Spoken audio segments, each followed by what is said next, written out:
प्रणाम सभी को। आइए आज गीता के अध्याय 18 और श्लोक 47 से शुरू करते हैं।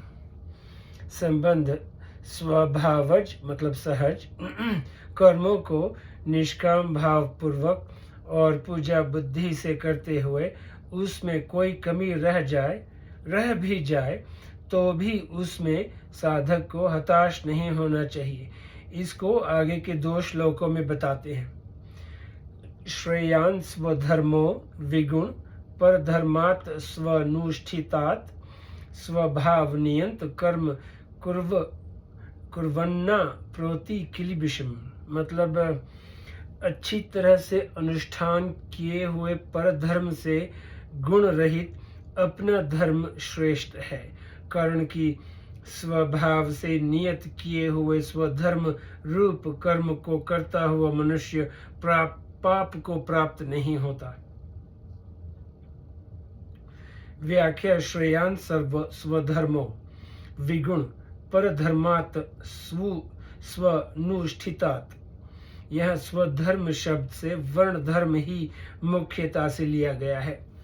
परमात्मा प्राप्ति के उद्देश्य वाला मनुष्य स्व को अर्थात अपने को जो मानता है उसका धर्म मतलब कर्तव्य स्वधर्म है। जैसे कोई अपने को मनुष्य मानता है तो मनुष्यता का पालन करना उसके लिए स्वधर्म है। ऐसे ही कर्मों के अनुसार अपने को कोई विद्यार्थी या अध्यापक मानता है तो पढ़ना या पढ़ाना उसका स्वधर्म हो जाएगा। कोई अपने को साधक मानता है तो साधन करना उसका स्वधर्म हो जाएगा। कोई अपने को भक्त जिज्ञासु और सेवक मानता है तो भक्ति जिज्ञासा और सेवा उसका स्वधर्म हो जाएगा। इस प्रकार जिसकी जिस कार्य में नियुक्ति हुई है और जिसने जिस कार्य को स्वीकार किया है उसके लिए उस कार्य को सांगोपांग करना स्वधर्म है। ऐसे ही मनुष्य जन्म और कर्म के अनुसार अपने को जिस वर्ण और आश्रम का मानता है उसके लिए उसी वर्ण और आश्रम का धर्म स्वधर्म हो जाएगा। ब्राह्मण वर्ण में उत्पन्न हुआ अपने को ब्राह्मण मानता है तो यज्ञ करना, दान लेना, पढ़ाना आदि जीविका संबंधी कर्म उसके लिए स्वधर्म है। क्षत्रिय के लिए युद्ध करना, ईश्वर भाव आदि, वैश्य के लिए ऋषि गौरक्षा व्यापार आदि और शूद्र के लिए सेवा, ये जीविका संबंधी कर्म स्वधर्म है। ऐसा अपना स्वधर्म अगर दूसरों के धर्म की अपेक्षा गुण रहित है अर्थात अपने स्वधर्म में गुणों की कमी है, उसका अनुष्ठान करने में कमी रहती है तथा उसको कठिनता से किया जाता है, परंतु दूसरे का धर्म गुणों से परिपूर्ण है, दूसरे के धर्म का अनुष्ठान सांगोपांग है और करने में बहुत सुगम है, तो भी अपने स्वधर्म का पालन करना ही सर्वश्रेष्ठ है। शास्त्र ने जिस वर्ण के लिए जिन कर्मों का विधान किया है उस वर्ण के लिए वे कर्म स्वधर्म है और उन्हीं कर्मों का जिस वर्ण के लिए निषेध किया है उस वर्ण के लिए वे कर्म परधर्म है। जैसे यज्ञ कराना, दान लेना आदि कर्म ब्राह्मण के लिए शास्त्र की आज्ञा होने से स्वधर्म है, परंतु वे ही कर्म क्षत्रिय, वैश्य और शूद्र के लिए शास्त्र का निषेध होने से परधर्म है। परंतु आपातकाल को लेकर शास्त्रों ने जीविका संबंधी जिन कर्मों का निषेध नहीं किया है वे कर्म सभी वर्णों के लिए स्वधर्म हो जाते हैं। जैसे आपातकाल में अर्थात आपत्ति के समय वैश्य के खेती, व्यापार आदि जीविका संबंधी कर्म ब्राह्मण के लिए भी स्वधर्म हो जाते हैं। ब्राह्मण के शम, दम आदि जितने भी स्वभावज कर्म हैं वे सामान्य धर्म होने से चारों वर्णों के लिए स्वधर्म है, कारण कि उनका पालन करने के लिए सभी को शास्त्र की आज्ञा है, उनका किसी के लिए भी निषेध नहीं है। आपत्ति के समय ब्राह्मण क्षात्र वृत्ति से निर्वाह कर सकता है और ज्यादा आफत आ जाए तो वैश्य वृत्ति भी कर सकता है, परंतु वैश्य वृत्ति में फर्क ये रहेगा कि ब्राह्मण खेती करे तो सुबह और शाम ठंडे समय हल चलाए और 2 बैलों का ही हल चलाए, 1 बैल का नहीं। ऐसे ही व्यापार करे तो रस कस का व्यापार न करे, अर्थात चीनी, शक्कर, घी, तेल, नमक आदि का व्यापार न करे। ऐसे ही आफत के समय क्षत्रिय के वैश्य की वृत्ति, गौरक्ष्य ऋषि और वाणिज्य कर सकता है, और वैश्य शूद्र की वृत्ति भी कर सकता है। मनुष्य शरीर केवल परमात्मा प्राप्ति के लिए ही मिला है। इस दृष्टि से मनुष्य मात्र साधक है। अतः दैवी संपत्ति के जितने भी सद्गुण सदाचार हैं, वे सभी के अपने होने से मनुष्य मात्र के लिए स्वधर्म हैं। परंतु आसुरी संपत्ति के जितने भी दुर्गुण दुराचार हैं, वे मनुष्य मात्र के लिए न तो स्वधर्म है और न परधर्म ही है। वे तो सभी के लिए निषिद्ध है, त्याज्य है, क्योंकि वे अधर्म हैं। दैवी संपत्ति के गुणों को धारण करने में और आसुरी संपत्ति के पाप कर्मों का त्याग करने में सभी स्वतंत्र हैं, सभी सबल हैं, सभी अधिकारी हैं। कोई भी परतंत्र, निर्बल तथा अनाधिकारी नहीं है। हाँ, यह बात अलग है कि कोई सद्गुण किसी के स्वभाव के अनुकूल पड़ता है और कोई सद्गुण किसी के स्वभाव के अनुकूल पड़ता है। जैसे किसी के स्वभाव में दया मुख्य होती है और किसी के स्वभाव में उपेक्षा मुख्य होती है। किसी का स्वभाव स्वतः क्षमा करने का होता है और किसी का स्वभाव मांगने पर क्षमा करने का होता है। किसी के स्वभाव में उदारता स्वाभाविक होती है और किसी के स्वभाव में उदारता विचारपूर्वक होती है आदि। ऐसा भेद रह सकता है। स्वभाव नियंत कर्म कुर्वन्ना प्रोति किलिबिषम। शास्त्रों में विहित और निषिद्ध 2 तरह के वचन आते हैं। उनमें विहित कर्म करने की आज्ञा है और निषिद्ध कर्म करने का निषेध है। उन विहित कर्मों में भी शास्त्रों ने जिस वर्ण, आश्रम, देश, काल, घटना, परिस्थिति, वस्तु, संयोग, वियोग आदि को लेकर अलग अलग जो कर्म नियुक्त किए हैं, उस वर्ण, आश्रम आदि के लिए वे नियत कर्म कहलाते हैं। सत्व, रज और तम, इन तीनों गुणों को लेकर जो स्वभाव बनता है, उस स्वभाव के अनुसार जो कर्म नियत किए जाते हैं, वे स्वभाव नियत कर्म कहलाते हैं।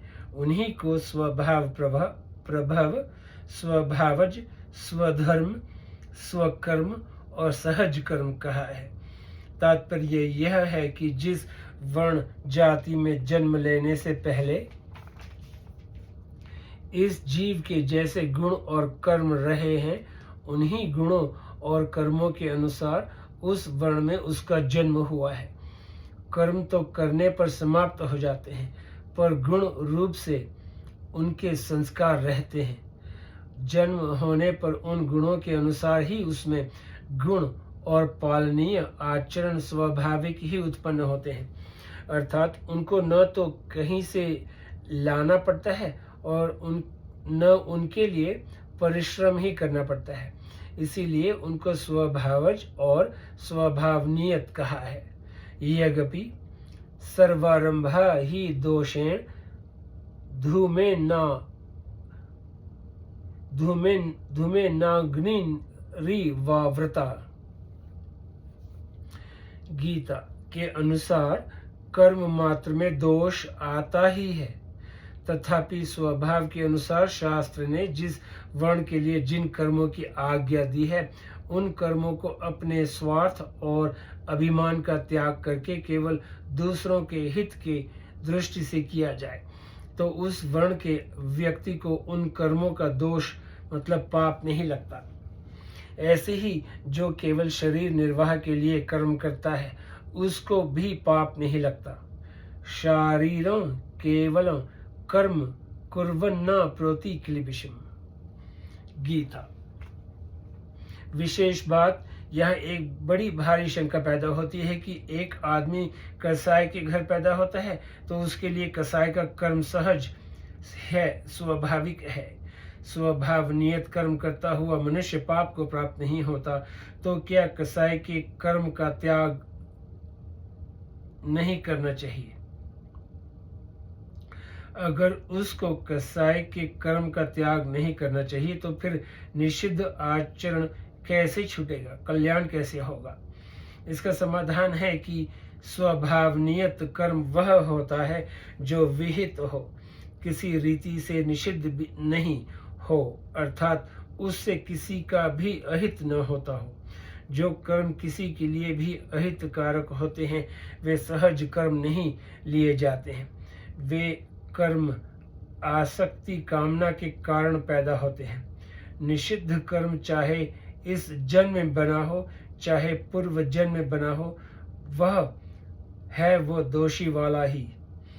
दोष भाग त्याज्य होता है क्योंकि दोष आसुरी संपत्ति है और गुण दैवी संपत्ति है। पहले जन्म के संस्कारों से भी दुर्गुण दुराचारों में रुचि हो सकती है, पर वह रुचि दुर्गुण दुराचार करने में बाध्य नहीं करती।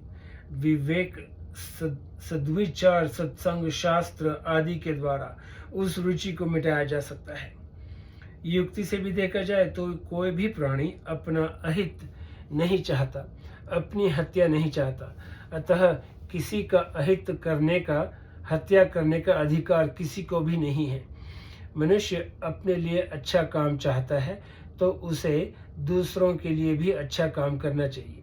शास्त्रों में भी देखा जाए तो यही बात है कि जिसमें दोष होते हैं, पाप होते हैं, अन्याय होते हैं, वे कर्म वैकृत हैं, प्राकृत नहीं हैं, अर्थात वे विकार से पैदा हुए हैं, स्वभाव से नहीं।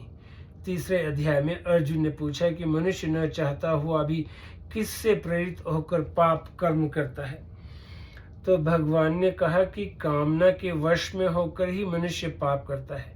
कामना को लेकर, क्रोध को लेकर, स्वार्थ और अभिमान को लेकर जो कर्म किए जाते हैं वे कर्म शुद्ध नहीं होते, अशुद्ध होते हैं। परमात्मा प्राप्ति के उद्देश्य से जो कर्म किए जाते हैं उन कर्मों में भिन्नता तो रहती है, पर वे दोषी नहीं होते। ब्राह्मण के घर जन्म होगा तो ब्राह्मणोचित कर्म होंगे, शूद्र के घर जन्म होगा तो शूद्रोचित कर्म होंगे, पर दोषी भाग किसी में भी नहीं होगा। दोषी भाग सहज नहीं है, स्वभाव नियत नहीं है। दोष युक्त कर्म स्वाभाविक हो सकते हैं पर स्वभाव नियत नहीं हो सकते। एक ब्राह्मण को परमात्मा तत्व की प्राप्ति हो जाए तो प्राप्ति होने के बाद भी वह वैसी ही पवित्रता से भोजन बनाएगा जैसी पवित्रता से ब्राह्मण को रहना चाहिए, वैसी ही पवित्रता से रहेगा। ऐसे ही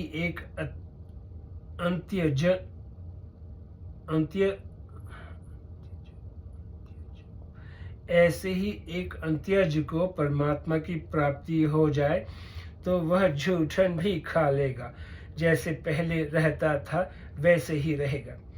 परंतु ब्राह्मण ऐसा नहीं करेगा क्योंकि पवित्रता से भोजन करना उसका स्वभाव नियत कर्म है, जबकि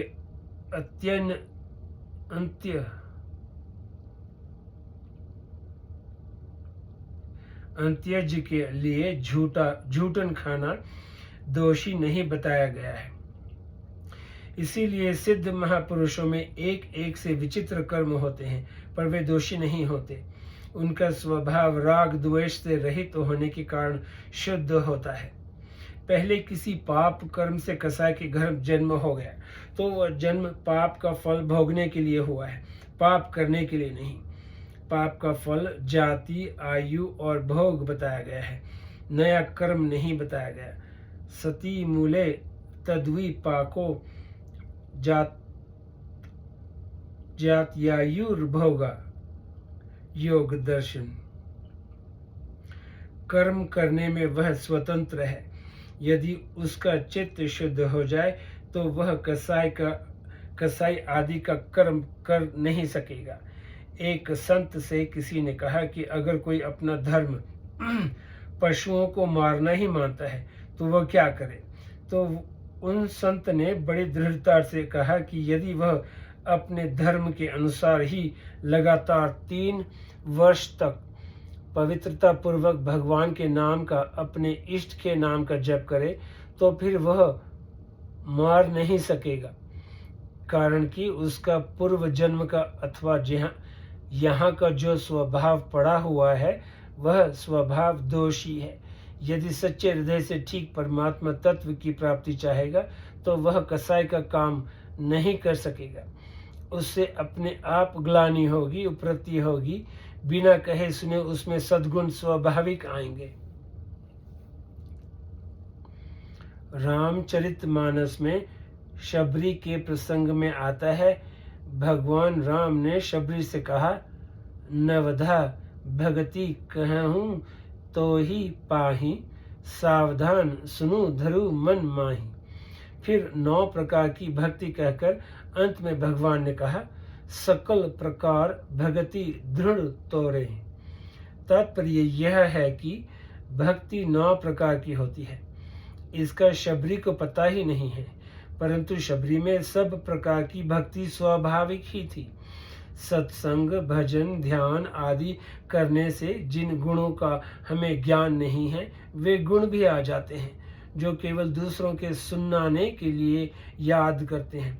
वे दूसरों को तो बता देंगे पर आचरण में वे गुण तभी आएंगे जब अपना स्वभाव शुद्ध करके परमात्मा की तरफ चलेंगे। इसीलिए मनुष्य को अपना स्वभाव और अपने कर्म शुद्ध निर्मल बनाने चाहिए। इसमें कोई परतंत्र नहीं है, कोई निर्बल नहीं है, कोई अयोग्य नहीं है, कोई अपात्र नहीं है। मनुष्य के मन में ऐसा आता है कि मैं कर्तव्य का पालन करने में और सद्गुणों को लाने में असमर्थ हूँ, पर वास्तव में वह असमर्थ नहीं है। सांसारिक भोगों की आदत और पदार्थों के संग्रह की रुचि होने से ही असमर्थता का अनुभव होता है। उद्धार के योग्य समझकर ही भगवान ने मनुष्य शरीर दिया है। इसीलिए अपने स्वभाव का सुधार करके अपना उद्धार करने में प्रत्येक मनुष्य स्वतंत्र है, सबल है, योग्य है, समर्थ है। स्वभाव का सुधार करना असंभव तो है ही नहीं, कठिन भी नहीं है। मनुष्य को मुक्ति का द्वार कहा गया है। साधन धाम मोक्ष कर द्वारा। मानस, यदि स्वभाव का सुधार करना असंभव होता तो इसे मुक्ति का द्वार कैसे कहा जा सकता। अगर मनुष्य अपने स्वभाव का सुधार न कर सके तो फिर मनुष्य जीवन की सार्थकता क्या हुई। आइए आज यहीं पे समाप्त करते हैं, फिर कल श्लोक 48 से शुरू करेंगे। आपका बहुत बहुत शुक्रिया। नमस्ते।